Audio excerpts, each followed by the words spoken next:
So, we're coming to the end of this grand meeting, and I'll give them a report later, but we did really well in new commitments and all the areas, including the areas you and I worked together on. But not so very long ago, we went to Vienna to the World AIDS meeting, and we talked about how worried we were that the economic crisis and the competing claims on public treasuries were going to undermine our ability to continue to keep people alive.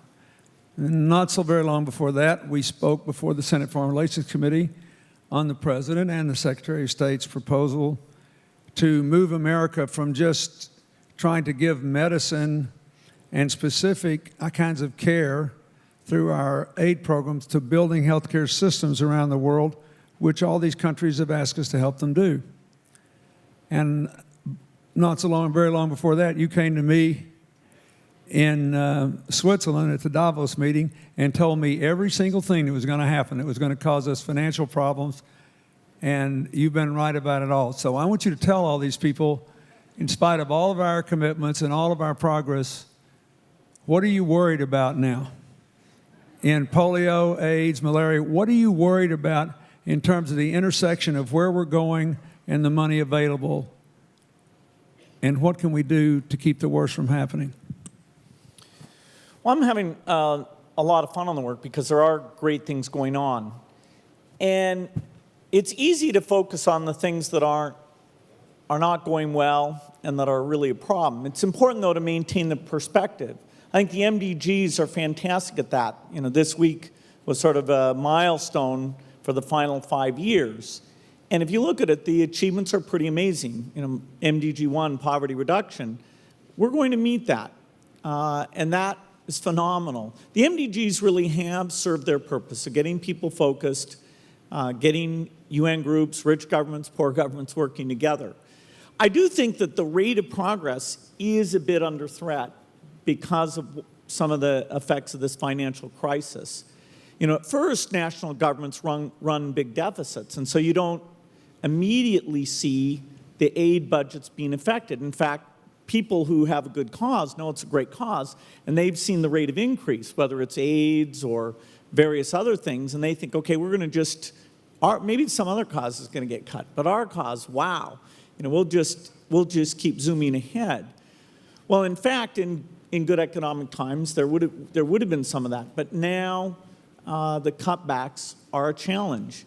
And whenever there are rich countries coming back, you have to say, is the portion of money they spend, it's sometimes called foreign aid, but even within that, there's a lot of things. But the money they spend, let's say, on Millennium Development Goals, AIDS, medicines, vaccines, food, those things, will that suffer disproportionately when there's a change? And in many countries, we've seen that. In several countries, that's being discussed. So I'm a bit worried about that.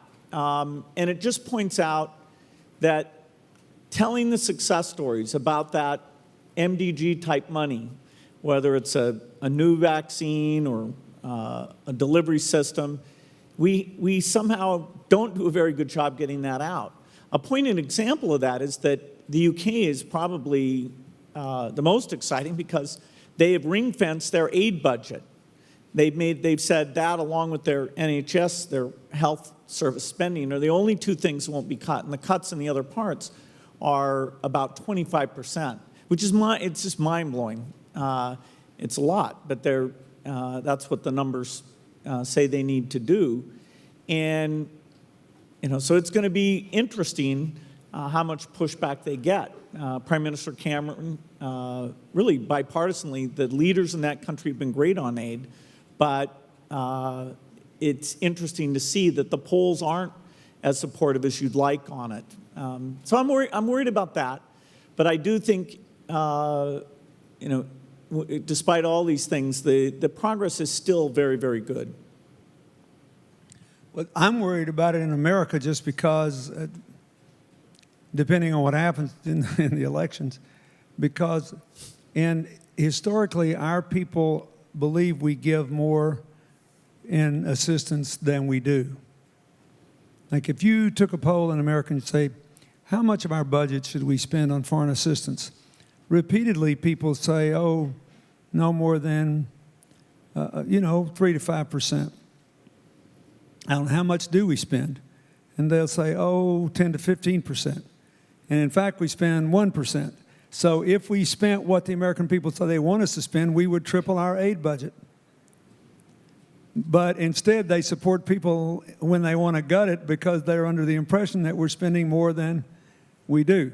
So I say this to tell all of you that one of your NGO functions, not only in the United States but elsewhere, is to make sure there is the same fact-based among voters and people with in influence centers on this issue as on other matters. That the reason that it is in the UK is it is over many years they have come to be very proud of their country for leading the world in debt relief for Africa, for meeting the Millennium Development Goals, for being on the forefront of partnerships with people like you and me in fighting AIDS, tuberculosis, malaria, and other things. And people actually know what they give and what they get for it. Same thing is true in the Nordic countries and many other places. But there are lots of other places that we need them to hang in there right across the board in this effort. Keep in mind, you can do a lot, but we also need aid programs as well. We need to fund Luis Moreno got the Inter-American Development Bank funded again, thank God, so we can go forward in Haiti. But this is an ongoing challenge, and almost all the citizens of the world have the same consciousness, but they don't have the same facts. In fact, some of them are in possession of misapprehensions. Okay, so we got your take on that. What do we got to do now in the struggle against HIV and AIDS? What are the next 2 or 3 things you think are most important to do in countries with significant instances of AIDS? And tell them what you told me about polio. Yeah, in AIDS, the Vienna conference that both President Clinton and I got to speak at was kind of a glass half full. You know, the recognition that the funds weren't going to go up and what that meant in terms of driving efficiency, driving priorities, and maybe falling short, but a lot of hard work to be done. That was very sobering. And at the same time, there was a lot of good progress on the investments that have been made. Scale up of circumcision, amazing that the acceptance levels are way beyond what people expected. So it's actually financially limited, not social acceptance limited in the communities that's gone into. Also, that was where we saw the trial results of a gel, a thing that a woman can use to protect herself, that actually showed a pretty substantial effect. And so, you know, it'll be a couple of years before that gets rolled out, but that'll be the first tool that really can be used broadly by women to protect themselves. So that's a fight that every year we've got to keep people's attention on, got to keep the scientists hard at work, got to do the policy things right. There is money that's not well directed. A lot of countries would rather spend on general messaging than target the drug users or, say, men having sex with men, which are the communities where you really want to get those messages out.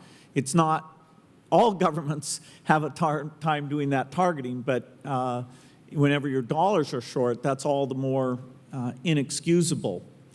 Polio is one that is really an amazing story. We've eliminated 99% of all polio. So we're down now to about 2,000 cases a year. And at the height of polio, in the very big years, you'd have, say, about 500,000 children a year paralyzed for life or killed. Now that's a few thousand. And it's incredible. It can be the second disease that we've eliminated. The first was smallpox back in 1977.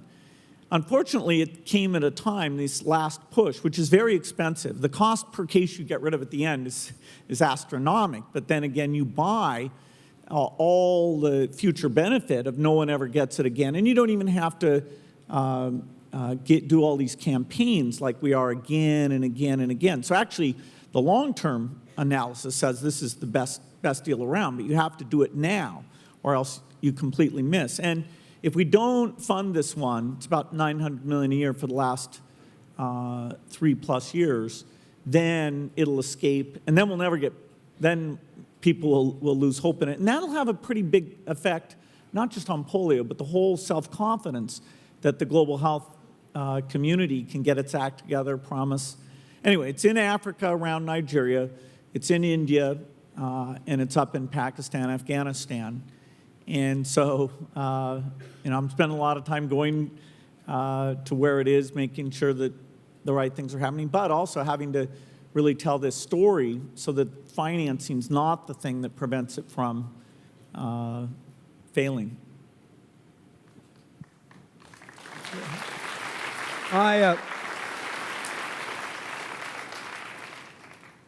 I'd be remiss, particularly given the atmospherics of the Tea Party discussion in America, if I didn't make just one little point, not just for the Americans, but for all of you that want to save the aid budgets of your countries. There are many countries, and the United States is not the only one, where only about half of the money appropriated by the parliaments for foreign assistance is actually spent in the countries to which it is directed. My own foundation has had some pretty rough experiences with 2 African countries in particular, which were the favorite objects of the United States government, and the money was spent, but a lot of it never got there, and we tried to move in and just take up the slack. So for all of you that want to preserve the aid budgets in a time of austerity, I would urge you also to make sure that in your country, a very high percentage of that which is appropriated actually goes to the donee countries that it's intended to reach. It's a big issue. So we got a little time. Let's talk about another subject or two. You're known to most of this crowd because you're on the forefront of healthcare revolutions of various kinds around the world. But you've done a lot of work on other issues in your foundation, including education. What else should they know about what the Gates Foundation is doing now? What should they be doing about it? What should people be thinking about the other things you're doing that are really important to you? Just briefly give them a feel for it. Well, in the U.S., the one big thing our foundation does is education. And in a sense, it's a drop in the bucket. On just K through 12 education, over $600 billion a year is spent. And, so we're not 0.1% of that. Even if you took all of philanthropy, it's pretty small. But if you said to yourself, in terms of looking at that $600 billion and how it could be spent better, where does the money come from to do that? A very high percentage of it comes from philanthropy. And so people who are backing charter schools that are trying out new approaches, people who are backing teacher evaluation systems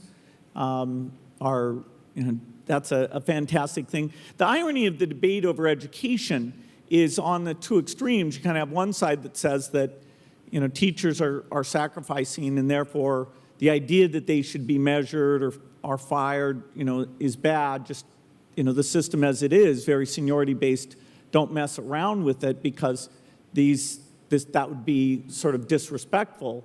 At the other extreme, you can have somebody who says, oh, well, as soon as you get the test scores, that tells you who should be fired and retained. Maybe there should be some wild bonus related to those results. Within those 2 extremes, there's got to be a measurement system that encourages excellence, and in some cases points out who doesn't belong in the profession, that teachers like. And the steady state is if you can invent that and get that, and the majority of teachers, almost all the teachers, like it. But how do we get from here to there, where the status quo feels comfortable? And you're going to make some mistakes, have to learn along the way. And I think there is more political permission because some charters succeeded so well and without spending extra money and just taking the normal kids. Now there's a notion that, we ought to be willing to try this. But it's harder. to actually put into place than even in well-meaning. Not ignore the political part of it. Say everybody really wanted to at different grades, different teaching styles. It's not totally straightforward. So there are a ton of great philanthropists at all scales supporting charter schools or helping local schools make these changes, create the bravery out there to have that change. A little bit technology can help us. Having kids watch great lectures, being able to track, use the data in some ways, but it's just an aid. The magic is this effectiveness of teaching thing that has eluded us, but perhaps it's such a crisis, whether it's the dropout rate, the competitive position of the country, various signals, even people who've got their kids outside of the heart of the system that is the most broken should feel like, wow, what other issue rises above this one? Do you have an opinion about why the United States dropped from first to 12th in the world in this decade for the first time since World War II in the percentage of our young adults with four-year college degrees?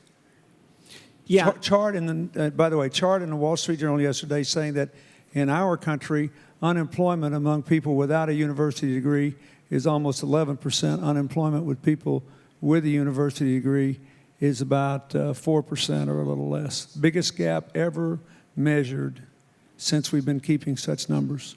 Yeah, and that trend is inexorable. The economy at the prices that American workers command, there's less and less jobs for the high school dropout or even the high school graduate. And so that gap will get larger and larger. So we're being asked to educate more people.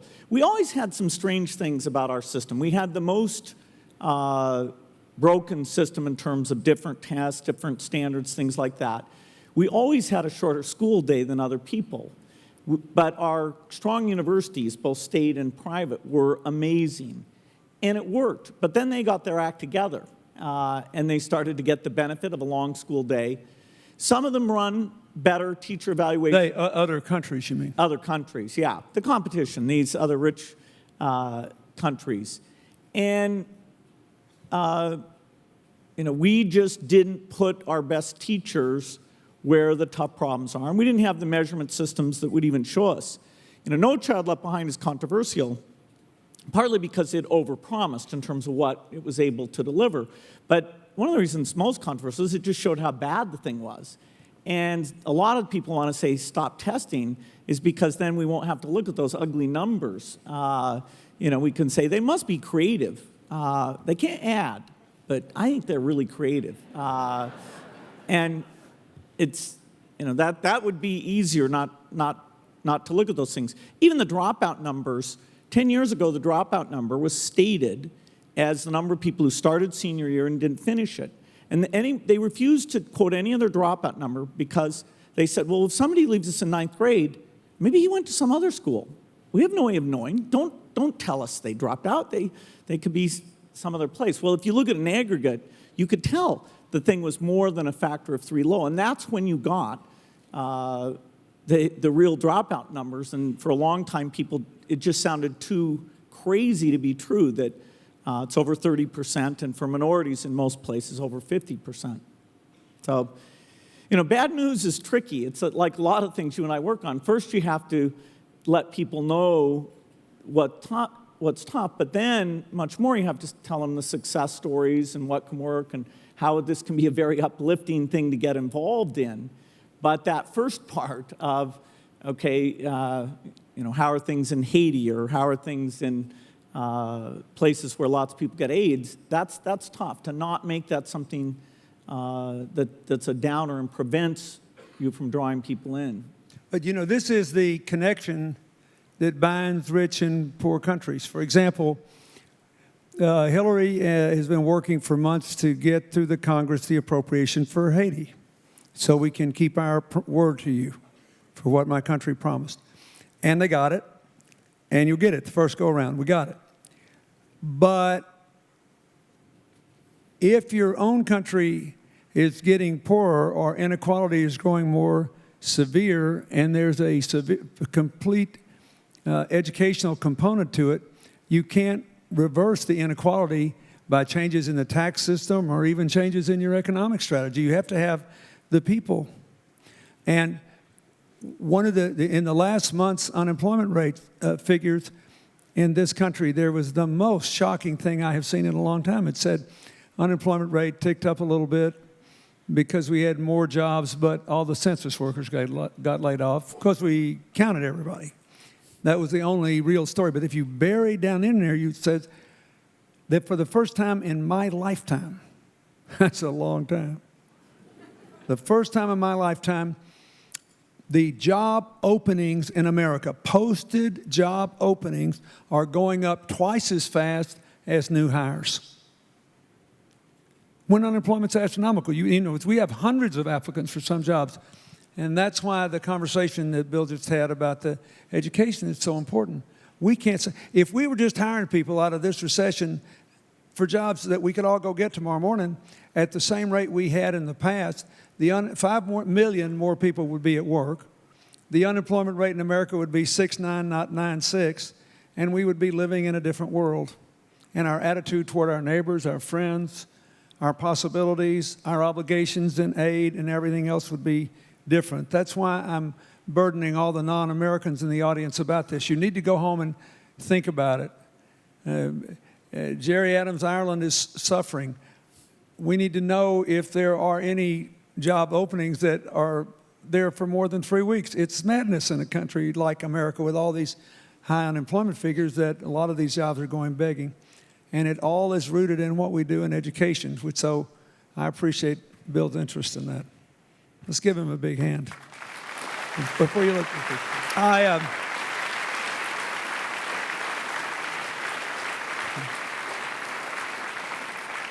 I wish you had our vantage and you could see you the way we do, because I have to say this.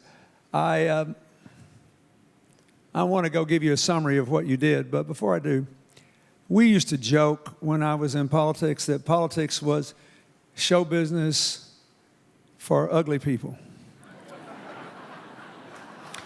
That's what we used to say. So, as I live and breathe, here I am with Bill Gates, a man who makes me look like a panhandler, tin cupper, and we're sitting here talking about all this stuff, and I look out beyond the world leaders, and I see Barbara Streisand and James Boland, and I see Gina Davis, who played a better president than I did. And I never thought in my lifetime I would be on the stage and the Rolling Stones would be watching me perform. So thank you, Mick Jagger. Thank you, Ronnie Wood, for being here. So